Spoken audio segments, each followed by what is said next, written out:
Hello guys, welcome to my another video. Today I will discuss Norris type secondary reaction, that is also known as beta cleavage reaction. Okay, so what is this? For this reaction is required carbonyl compound having at least one gamma hydrogen, and here by photochemical reaction intramolecular gamma hydrogen extraction occurs via 6-member transition state followed by cleavage of alpha beta cc bond to form aldehyde or ketone and alkene. Okay, so जो nourish type reaction है second, इसमें क्या होना चाहिए, इसके लिए क्या requirement है? सबसे फर्स्ट कि ऐसा कार्बोनिल कंपाउंड जिसके पास गामा हाइड्रोजन है। यदि गामा हाइड्रोजन है, ठीक है, तो वहां पर बीटा क्लीवेज हो सकता है। तो किस तरह से होता है कि जब हम gamma hydrogen containing ketone compound में फोटोकेमिकल रिएक्शन कराते हैं तो वह जो अल्फा और बीटा के बीच में जो बॉन्ड है सीसी बॉन्ड, यहाँ पर देख पा रहे हैं, है ना, ये कंपाउंड है। इस कंपाउंड में अल्फा बीटा गामा, यहाँ पे ये गामा कार्बन है, अल्फा या बीटा है, ये कार्बन को बोलते हैं गामा। मतलब कि जो फंक्शनल ग्रुप से अटैच कार्बन है वो कहलाता है अल्फा, उसके बाद वाला कार्बन बीटा एंड उसके बाद वाला कार्बन गामा। इस गामा कार्बन में ये हाइड्रोजन है, ठीक है, ये है, इसे बोलेंगे हम गामा हाइड्रोजन। ये है गामा हाइड्रोजन, ठीक है, गामा हाइड्रोजन। अब जब हम यहाँ पर फोटोकेमिकल रिएक्शन कराते हैं, लाइट के प्रेजेंस में रिएक्शन होता है, फोटोकेमिकल मतलब लाइट के प्रेजेंस में, तो यहाँ पर occurs via intramolecular gamma hydrogen extraction. कि इंट्रामॉलिक्यूलर क्या होती है? गामा हाइड्रोजन का एक्सट्रैक्शन होता है। एक कार्बोनिल का जो ऑक्सीजन है, ये जो ऑक्सीजन ये गामा हाइड्रोजन को अपनी तरफ खींच लेता है, ले लेता है, बॉन्ड बना लेगा यहाँ पर। तो ये जो यहाँ पर मैकेनिज्म चलता है वाया 6-मेंबर ट्रांजिशन स्टेट, यहाँ पर 6 मेंबर ट्रांजिशन स्टेट डेवलप होता है, ठीक है। इसके बाद यहाँ पर ये इस तरह से प्रोडक्ट बनता है। तो यहाँ एक्चुअली में होता क्या है कि जो कार्बोनिल ग्रुप का ऑक्सीजन है वह हाइड्रोजन को लेगा, ठीक है, ये रेडिकल पाथवे चलता है, और जो कार्बन हाइड्रोजन के बीच में जो बॉन्ड था, यहाँ से एक इलेक्ट्रॉन यूज हो गया कहाँ? ऑक्सीजन हाइड्रोजन के बीच में बॉन्ड बनाने में, ठीक, और यहाँ का इलेक्ट्रॉन यहाँ पर आ रहा है गामा और बीटा के बीच में, गामा एंड बीटा के बीच में क्या बनाएगा? बॉन्ड बनाएगा।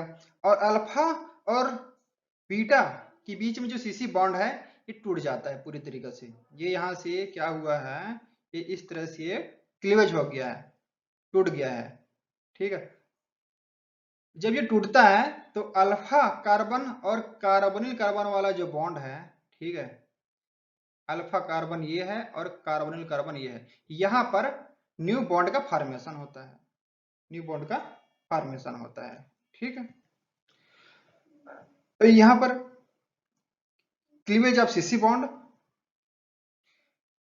और ये ऑक्सीजन जो कार्बोनिल वाला है ये अल्कोहल में बदल जाएगा। ये मैंने ट्रांजिशन शीट ड्रा किया है।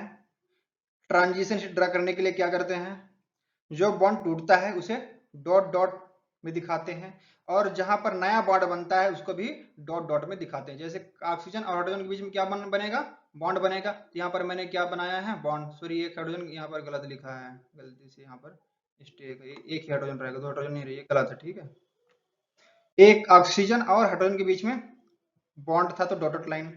एक कार्बन हाइड्रोजन, ये वाली कार्बन हाइड्रोजन यहाँ पर बॉन्ड टूट रहा है तो इसको भी मैंने डॉट डॉट दिखाया है। और एक कार्बन कार्बन के बीच में क्या बन रहा है? न्यू बॉन्ड, इसलिए मैंने यहाँ पर भी डॉट दिखाया है ना, बॉन्ड बन रहा है, नया बॉन्ड। और ये CC bond alpha beta, alpha और बीटा के बीच में बॉन्ड टूट रहा है, इसलिए ये भी क्या है? डॉट डॉट में है। और सीसी बॉन्ड बन रहा है, ये भी डॉट डॉट में। इस तरह से ट्रांजिशन हीट बनाने का एक तरीका है। अब ये फाइनली क्या बन जाता है? ये पूरा यहाँ से टूट जाता है, ठीक है, पूरा मॉलिक्यूल क्या हो गया, ये बीचों बीच इस तरह से ये टूट जाता है, ठीक है। तो COH ये है कार्बन, और फिर ये OH, ऑक्सीजन क्या ले लिया? हाइड्रोजन, किससे? गामा हाइड्रोजन, ये वाली। और ये सीसी बॉन्ड है, यहाँ पर देखो ये कार्बन और ये वाली बॉन्ड था, यहाँ पर सिंगल बॉन्ड की जगह पर डबल बॉन्ड आ गया है, यहाँ पर डबल बॉन्ड का फॉर्मेशन हो गया है। और ये CH2 एंड CH के बीच में भी डबल बॉन्ड बन गया, ये वाली CH2, ये जो था ना बीटा, और ये गामा, ये क्या है, गामा कार्बन है, ठीक है। यहाँ पर मैंने लिखना भूल गया, ये है गामा कार्बन, ठीक है। तो यहाँ पर भी डबल बॉन्ड बन गया, तो ये पूरी तरीके से क्या हो गया, अल्कीन का फॉर्मेशन हो गया यहाँ पर। और ये है इनोल, इसको हम बोलेंगे इनोल, अल्कीन भी है और अल्कोहल भी है, इसलिए हम क्या बोलेंगे, इनोल। अब ये इनोल स्टेबल नहीं होता है, इसलिए ये कीटो इनोल टोटेमरिज्म होता है यहाँ पर, मतलब इनोल से कीटो में क्या होगा, टोटेमराइजेशन हो जाएगा यहाँ पर। अभी इनोल में है तो कीटो बन जाएगा। ये किस तरह से, ये जो हाइड्रोजन है, ये हाइड्रोजन CH2 के पास आ जाएगा, और ये डबल बॉन्ड है ये ऑक्सीजन के पास चला जाएगा। किस तरह से, सिंपल, यदि रेडिकल मैकेनिज्म ना करें तो इसको इस तरह से दिखा सकते हैं, यहाँ से इस तरह से ये बॉन्ड यहाँ पर लोन पेयर यहाँ पर अटैक करेगा तो यहाँ पर डबल बॉन्ड बनेगा, और डबल बॉन्ड बनते ही ये बॉन्ड खुल जाएगा, यहाँ पर ये सिंगल बॉन्ड बन जाएगा। तो CH2 हाइड्रोजन CH2 के पास चला जाएगा, क्या हो जाएगा, CH3 बन जाएगा, और C कार्बन ऑक्सीजन के बीच में डबल बॉन्ड का फॉर्मेशन हो गया, ये इस तरह से कार्बोनिल हो गया, तो ये कीटोन कंपाउंड बन गया, ठीक है।